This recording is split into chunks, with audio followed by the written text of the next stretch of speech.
Wave three पर। Wave three की हर meditation में शुरू में मैं एक्सप्लेन करूंगी, जैसे मैंने सेकेंड वेव की मेडिटेशंस में किया है, उसका एक सार या उसकी एक्सप्लेनेशन जो किताब में दी हुई है वो मैं आपको पढ़ के सुना देती हूँ, समझा देती हूँ। मतलब उसमें हर मेडिटेशन के दौरान जो होगा उसमें क्या करना है वो मैं तब समझाऊंगी। Each wave and each exercise of gateway experience builds directly on preceding techniques and information. Use of freedom exercises before having completed threshold is not recommended.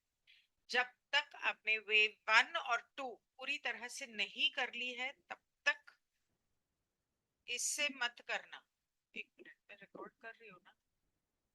हाँ, तब तक इसको स्टार्ट नहीं करना। Use of freedom exercises before not recommended. As you work with this wave, you may find it desirable to review the frequently asked questions in the discovery manual. Enjoy Focus 10 and 12 exercises developed specifically to make the methods for perceiving and controlling your non-physical energy a comfortable and joyous experience.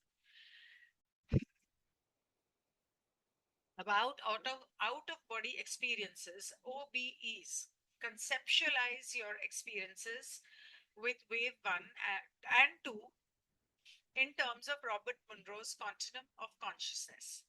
C1, Focus 10, Focus 12 are arbitrary labels for certain point along the continuum. Hemisync helps you shift your attention to a particular state of consciousness. In the classic out-of-body experience, yani ki OBE experience, you see your physical body from an outside position. There are no rules, no norms, no standards against which you should measure your own experience. As you become more proficient in experiencing your consciousness as separate from the physical, the method of perception becomes quite unimportant and may change from OBE to OBE. Any experience of your consciousness separate from the physical body is an OBE. About OBEs, before beginning these exercises, take a moment to conceptualize your experiences thus far in terms of Robert Monroe's continuum of consciousness. This continuum can be easily understood by thinking of a radio dial. As you turn it, one station phases out and signals from the next begin to emerge out of the static. Let's consider a state of alert awareness, with your total consciousness paying attention to the present physical reality as one station on the dial. When you find yourself wondering if you turned off the stove before leaving the house, you're momentarily tuning in another station. Daydreaming is yet another, as is the hypnagogic state on the borderline between wakefulness and sleep. C1, Focus 10, and Focus 12 are arbitrary labels for certain points along the continuum. As your daily life proves, you move back and forth along this continuum all the time. You sleep, you wake, you daydream, etc. Hemisync helps you shift your attention to a particular station or state of consciousness. And even when you are picking up a non physical consciousness station, you may retain awareness of your physical body. One illustration of this is the classic out of body experience in which you see your physical body from an outside position. You may perceive your non physical consciousness as housed in a physical body, as a sphere of light, as free flowing energy. Or there are no rules, no norms, no standards against which you should measure your own experience. As you become more and more proficient in experiencing your consciousness as separate from the physical, the method of perception becomes quite unimportant and may change from OBE to OBE. What remains important is any experience of your consciousness separate from the physical body is an OBE, even though you may retain some awareness of your body lying in bed or your breathing, heartbeat, etc. Sorry about my breathlessness, about fear. Some people have a strong desire to go out of body while at another level. Now, when you speak of out of body experience, I had two out-of-body experiences. One is in 1997 when I had died, almost died, a near-death experience, where I felt I was on the top of a ceiling and I was looking at my body and my mom standing there and one pandit standing here and one relative standing here and my dad and my husband outside the hospital talking to each other. Everybody was worried. That is what I saw. That was one out of body experience, not in meditation, but because I had almost died. And then I had this brain hemorrhage in 2024. Again, that was an out of body experience where I only saw darkness. Absolutely nothing. I did not see my body. So, what he is trying to say is every out of body experience can be different. Don't try and compare it with somebody else's or your own other out of body experience where you'll say, why can't I see my body? Why can't I see the space? Just imagine, just free flow and just go about it freely. Now, fear. Some people have a strong desire to go out of body, while at another level, they are frightened at the prospect. You've learned tools that can help deal with such fears. For example, put them in your box. Add a calming, reassuring statement to your affirmation. Know that your Rapal comes with you and keeps you safe and comfortable. Let your energy bar tool be a two-lane highway for carrying you away from your body and returning you surely to your point of departure. Repeat discovery 4, the first wave, and threshold 2, second wave. Ask for guidance on how to best ease your fears. To do this, you can always go back and do that so that you can do it properly. Above all, let go of any expectation that you will have a particular kind of experience. Trust your greater self to know what is right for you and reinforce that trust with a sense of gratitude for whatever experience is awaiting you. Remember that you can always return safely to C1 by simply thinking the number 1 and moving your fingers. Practice as you experiment with the different separation techniques on these wave 3 exercises. You may discover that one works better for you. You may find energy building to sudden separation as you are simply relaxing, allowing hemisync to move you along the continent. Then comes practice, practice, more practice, and still more practice. In the beginning stages of developing out of body proficiency, you may find that thought becomes action. A passing thought about a person or location may transport your non physical consciousness there. With more experience, you will gain greater control. At that point, the adventure is totally up to you. You may choose to explore the solar system, map the terrains between physical and non physical experience, develop friendships with non physical entities, simply fly over treetops, so sit with the birds. Possibilities are limited only by who you are and how you wish to grow. You can go to your past life, you can go to your future life. Fourth density, fifth density, grow.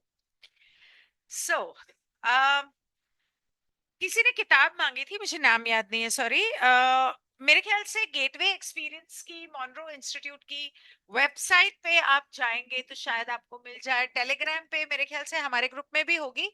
और Hemy Singh और Monroe institute का उनका एक group है, channel है Telegram पे, उसमें सारी इंफॉर्मेशन होगी और शायद पीडीएफ भी होगा, तो आप ट्राई कर सकते हैं। उनका CE5 का तो ऐप है, मेरे ख्याल से हो सकता है गेटवे एक्सपीरियंस का भी ऐप हो, मुझे याद नहीं है। बट अगर उनका ऐप है तो आप वो डाउनलोड करेंगे तो आप सारी इंफॉर्मेशन डाउनलोड कर सकते हैं। आपको ये जरूरी नहीं है कि उसे उम्र भर के लिए, साल भर के लिए करना। आप 1 महीने के लिए पे करके सारा इंफॉर्मेशन डाउनलोड कर सकते हैं। I mean you can do that. I don't know app भी है या नहीं, मुझे नहीं याद, लेकिन वेबसाइट तो डेफिनेटली है। तो वेव 3 है फ्रीडम। गेटवे एक्सपीरियंस की हर वेव और हर एक्सरसाइज पिछले तकनीकों और जानकारियों पर आधारित होती है, इसलिए थ्रेशोल्ड और डिस्कवरी जब तक पूरी तरह नहीं कर लेते तब तक ये करना अम, ये करने की सलाह वो नहीं देते। जब आप इस वेव के साथ काम करते हैं तो आपको डिस्कवरी मैनुअल में अक्सर पूछे जाने सवालों को देखना उपयोगी लग सकता है। फोकस 10 और फोकस 12 एक्सरसाइज का आनंद लें, जिन्हें खास तौर पर आपकी गैर भौतिक ऊर्जा को महसूस करने और नियंत्रित करने के तरीकों को आरामदायक और सुखद अनुभव बनाने के लिए विकसित किया गया है। आउट ऑफ बॉडी एक्सपीरियंस के बारे में रॉबर्ट मुनरो के कॉन्टिनम ऑफ कॉन्शियसनेस, चेतना की निरंतरता के संदर्भ में वेव 1 और 2 के साथ अपने अनुभवों को समझें। इसीलिए जर्नलिंग इंपॉर्टेंट है। C1 फोकस 10 और फोकस 12 इस निरंतरता कॉन्टिनम पर कुछ खास बिंदुओं के लिए मनमाने नाम है। हेमीसिंक आपको अपना ध्यान चेतना की एक खास अवस्था की ओर ले जाने में मदद करता है। Classic out of body experience में आप अपने भौतिक शरीर को बाहर की स्थिति से देखते हैं। ऐसे कोई नियम, मानदंड या मानक नहीं है जिनके आधार पर आपको अपने अनुभव को मापना चाहिए। जैसे जैसे आप भौतिक शरीर से अलग अपनी चेतना का अनुभव करने में माहिर होते जाते हैं, अनुभव करने का तरीका काफी कम महत्वपूर्ण हो जाता है और एक ओबीई से दूसरे ओबीई में बदल सकता है। भौतिक शरीर से अलग आपकी चेतना का कोई भी अनुभव ओबीई है। मतलब कि आउट ऑफ बॉडी एक्सपीरियंस जो है वो जिसमें ऐसा हो सकता है कि आप ऊपर तैर रहे हैं, आपको अपना शरीर दिख रहा है, पर जरूरी नहीं है कि हर एक्सपीरियंस एक जैसा हो।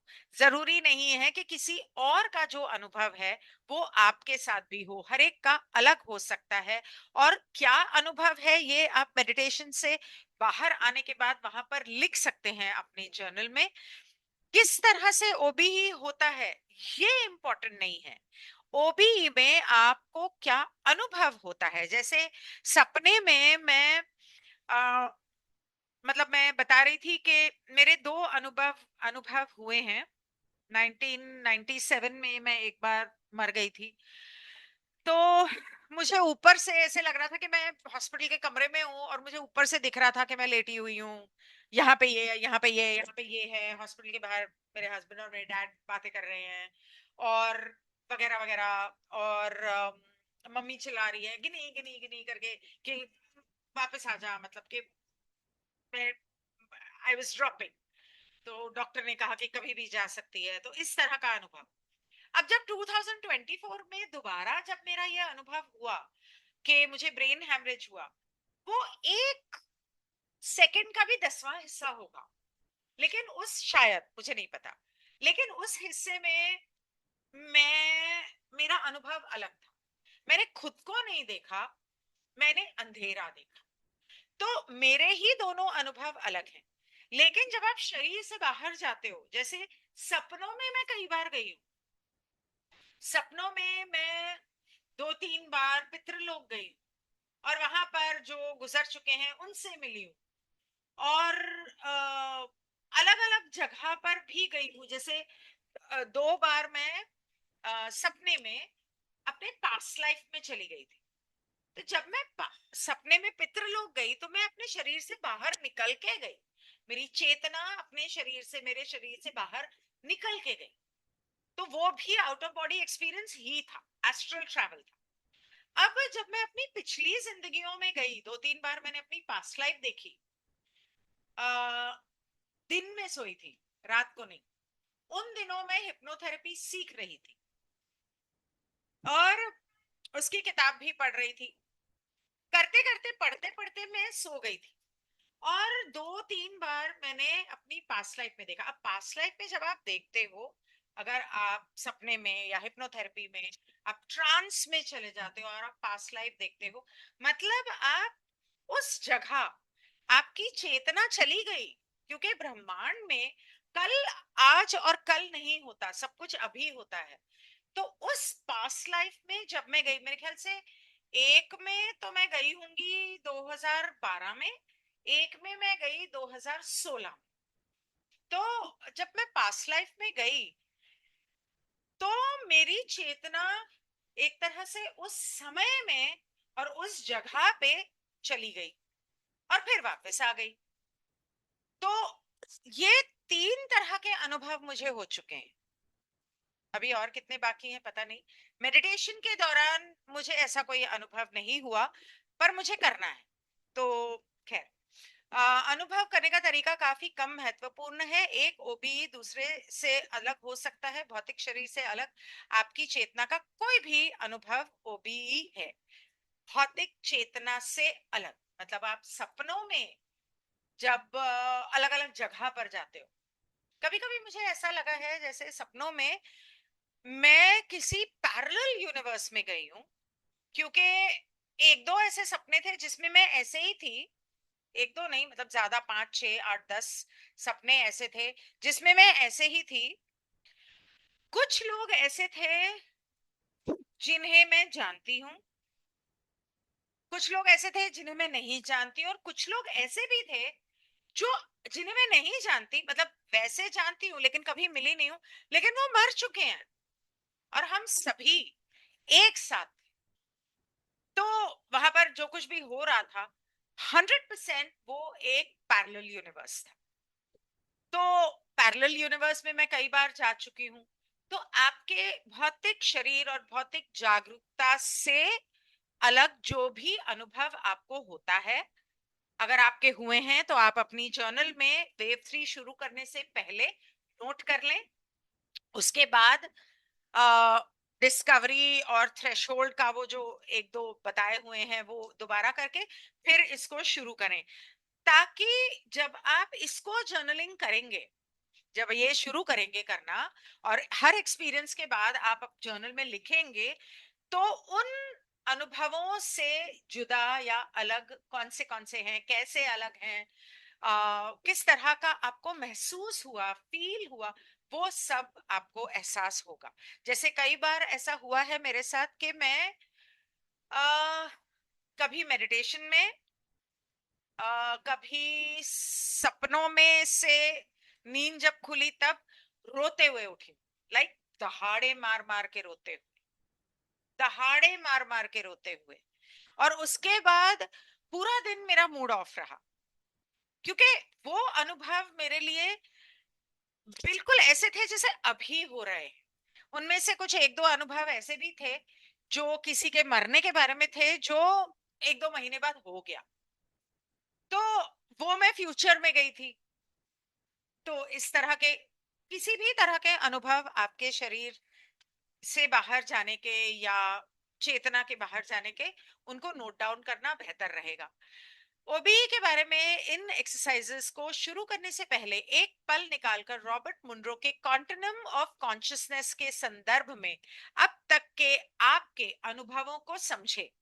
कि आपने जब C1, फोकस 10, फोकस 12 ये सब किया, तो आपके कॉन्शियसनेस में क्या बदलाव आए या आपको कैसा महसूस हुआ, आपके अनुभव, उनको आपने समझना है।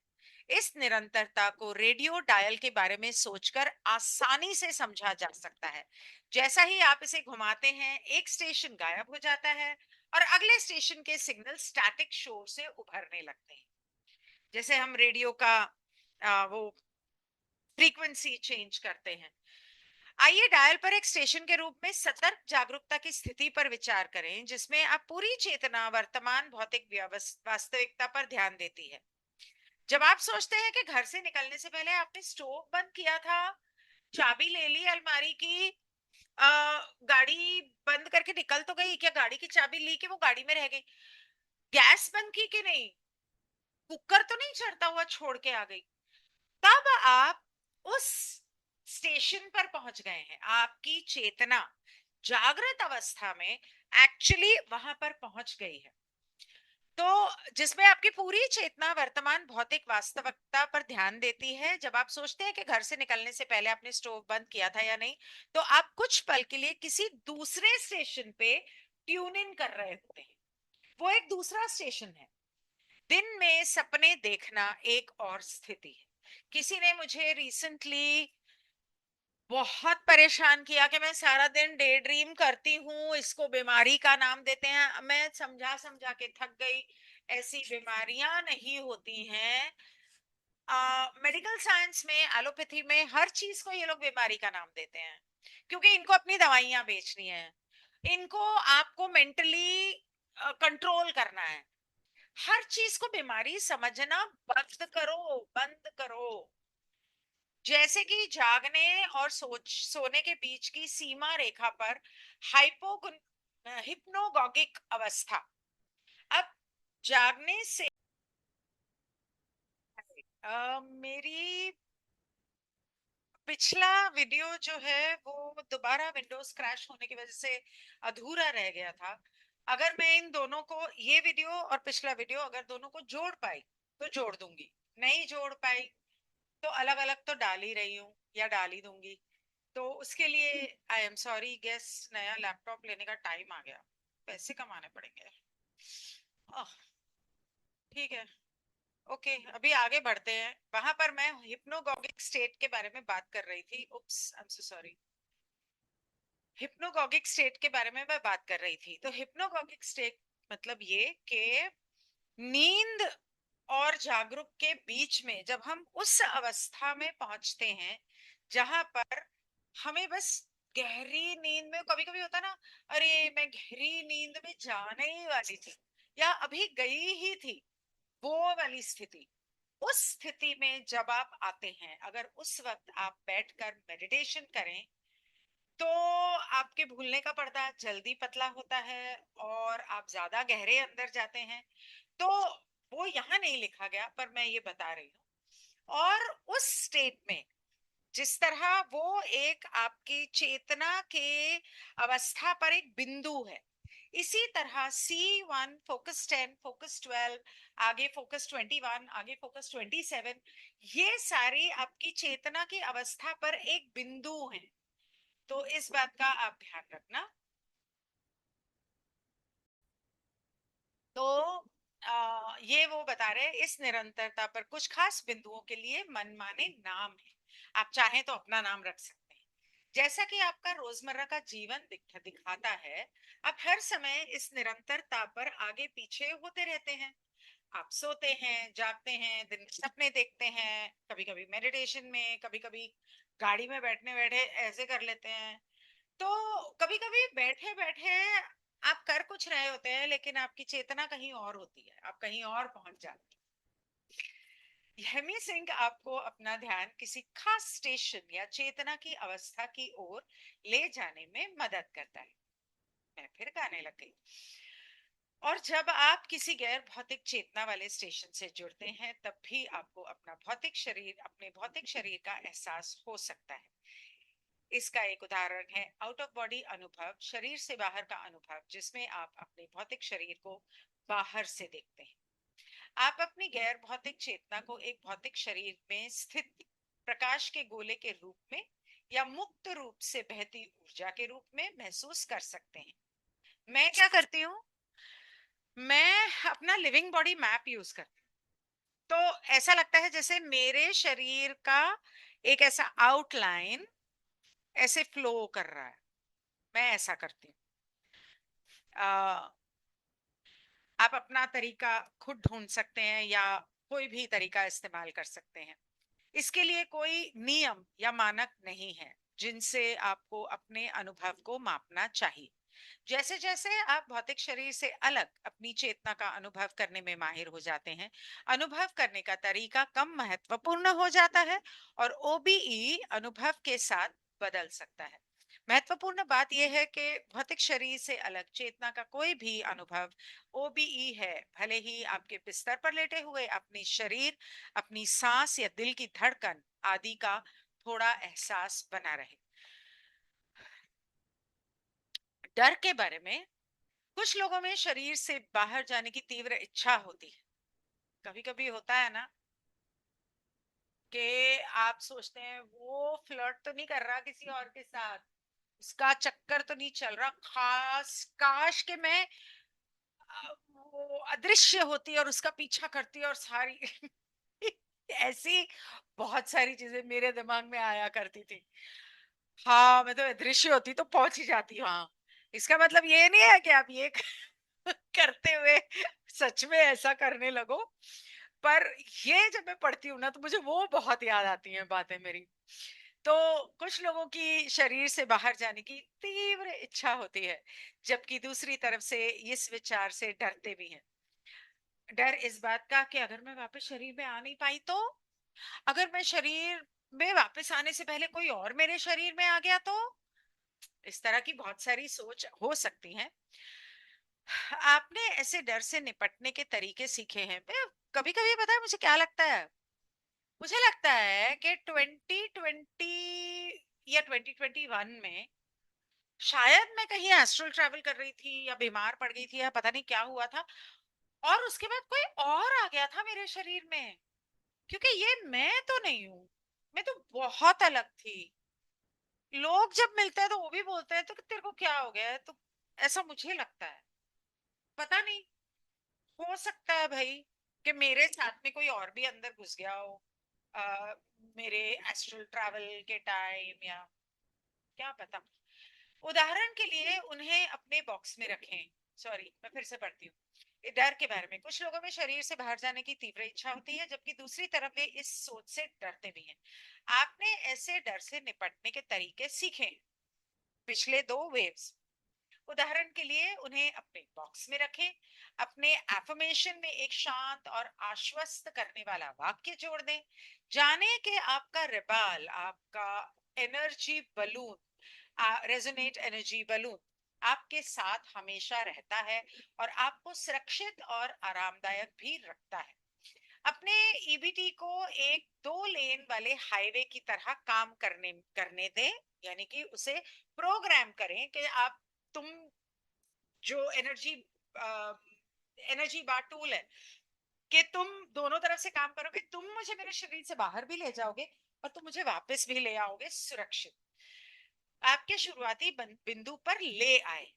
इस तरह से उसे प्रोग्राम कर सकते हैं और आपको बॉडी से बाहर ले जाए और ले आए। डिस्कवरी 4 को दोहराएं। थ्रेशोल्ड 2 के साथ अपने डर को कम करने के सबसे अच्छे तरीके के बारे में मार्गदर्शन मांगे।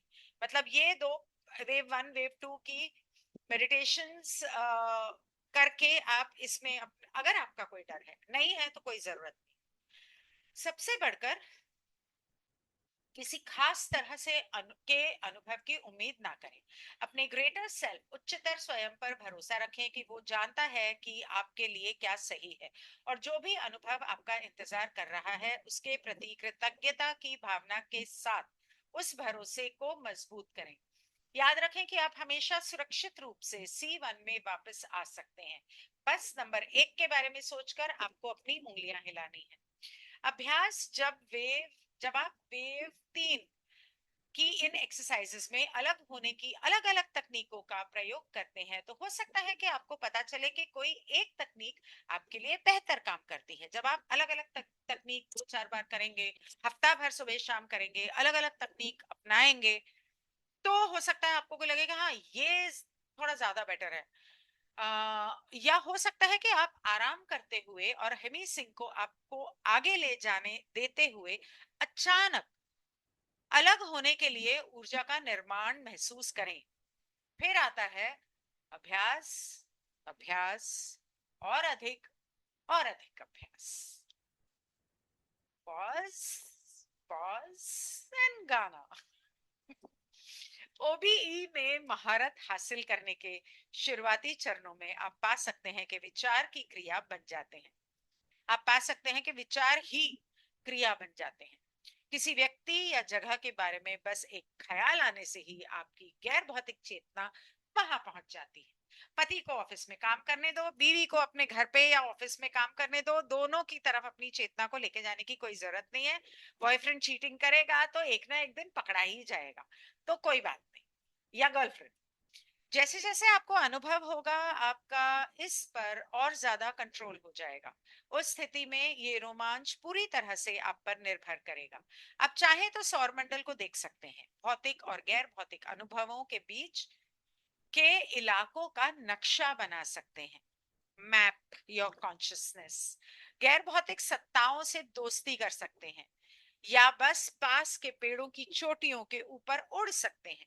इसमें संभावनाएं केवल इस बात से सीमित हैं कि आप कौन हैं और आप कैसे आगे बढ़ना चाहते हैं और आप कितनी प्रैक्टिस करते हैं। सो शुक्र है कि ये हो गया। लेकिन अगर मैं शायद वो पहले वाला हिस्सा भी इसी में कर देती तो हिंदी और इंग्लिश का अलग अलग बन जाता। वो मुझे अब ध्यान में आया, सॉरी। बट ठीक है, कोई बात नहीं, क्या करूं। बाय। Thank you.